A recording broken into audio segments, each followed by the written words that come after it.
So I'm sitting in the director's chair watching it, and I'm like, and Kyle's eating the soup, and I'm like, what's that on his face? And so now I'm looking, and here, the gusher of all gushers, huge nosebleed.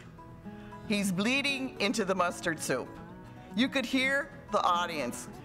It's like a stream of blood. He continues to eat the mustard soup. He's eating now blood soup. The audience is like, ah. One experience here that I'll never forget. They're dirty, and I can't discuss them, and the carpets and the furniture have been cleaned since. I still have people that come and go, yeah, that kid that had the blood soup. Very, very strange. It was funny though. Now.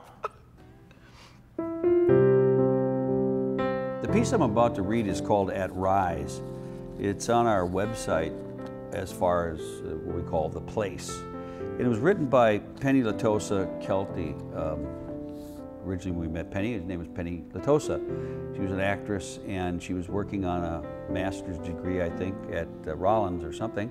And she had to write X number of words in an article, and this is what she wrote. And I'd like to recite it. I did it at her eulogy. She passed away. We lost Penny about 2 months ago. But her spirit is always here, and her energy will always be a part of Theater Downtown. At Rise. As I walk in the door, it seems so cavernous, so still. I know soon the air will be buzzing with tensions, giggles, and vocal warm-ups. The ceiling lobby rises 2 stories to a black ceiling. Plaster peels around the base of the lighting poles. Their tenuous grip is quite nerve-wracking if you look too closely. The air is heavy with the scent of stale cigarette smoke and last night's beer. There must have been a lot of talk and bar talk after rehearsal last night. That's usually when most of the work gets done. You rehearse, you block scenes, you say lines, then you go have a beer. While sitting around a bar, you can talk with who you are as a character, of course, and motivations. I love the way you delivered that line tonight, keep it. And emotions, you really made me feel something inside when you stroked my arm that way. The theater space is dark. I pop on the work lights and check things out. The mice sneak away and the ghosts wander to their spaces backstage. Although it's completely quiet, there are echoes, timid ones from the past when this building was a garage and a packing plant. Brash ones from it was the life as a Buick dealership and an appliance store. But the most distinct are the ones from the last 15 years, really 21 years. This theater has seen much laughter, tears, pain, joy, and applause. It all has an electric feel, like the air after lightning crack. You can feel it, smell it, taste it. In the last 6 months, I've seen this place as a mental ward, Niagara Falls, a New York penthouse, a dry, dirty Texas 5 and dime, and the dusty streets of Macomb, Alabama. Now it's the dark London home of Ebenezer Scrooge, Bob Cratchit, Tiny Tim, and numerous ghosts. A slight cloud of dust wafts in from the shop. The next show is slowly being born in there, the labor long, arduous, sometimes painful. I hear the sounds of the table saw Lamaze. The theater is clean, swept. No empty cans, bottles, cans strewn about the street. All is ready. I take a roll of masking tape and I put the list of reservations down. The last one is the best seat in the house, of course. In this tiny theater, all seats are the best. But no one ever believes you. I finish with the space. Now it's time to go backstage. The green room is still quiet. The props sitting, waiting on the table in perfect marked squares. All have a name written below them. At least they forget what they are. Tim's crutch, Marley's chains, and Cratchit's lump of coal. They patiently sit and wait for their grand debut on stage.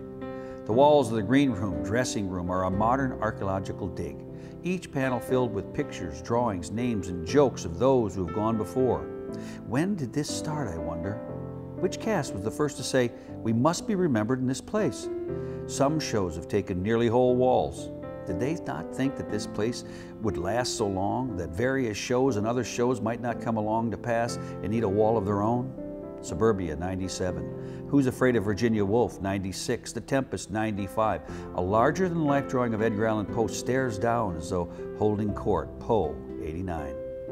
The memories have moved to the ceilings. I find my names mixed in with so many. Private Eyes, Come Back to the 5 and Dime, Jimmy Dean, Wonder of the World. There, behind the back of a rack full of bustle skirts and overcoats, I see the eye of Chief Bromden. Ah, One Flew Over the Cuckoo's Nest, just under its steam bath with the self-made characters of the cast. I moved to my space in the dressing tables, to the space I always chose. I sit on the lighted side of the room, the one with the actual dressing room mirror and lights. I sit just under Death of a Salesman and Bimbo Elves in Bondage, with autographs of sidemen surrounding it. I see names of people I know, names of people I've heard, names of those who have passed away. My usual chair has someone else's costume on it. It's okay. There'll be another time for my mirror, perhaps the next show or the next. There's a dried rose placed in between the two lights when I did Because He Can. It's not going anywhere. I reach the end of the dressing room, out the stage door to the bar. I need to set up for the show tonight.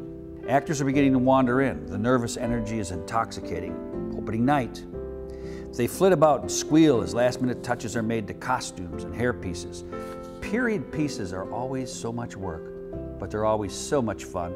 I set up the bar. I filled the cooler with sodas and juices, and the most popular of them all, bottled water. I filled the tub with beers and ice, and I opened wine bottles. Hopefully this will be a good drinking crowd. The theater can use any help it can get, and any of the bar money may cover a costume expense, and the tips may buy a prop. I light the candles and wait for the sign. Suddenly, the box office opens, and any bit of silence is chased away. The audience has arrived. One little bite that I want to throw in here.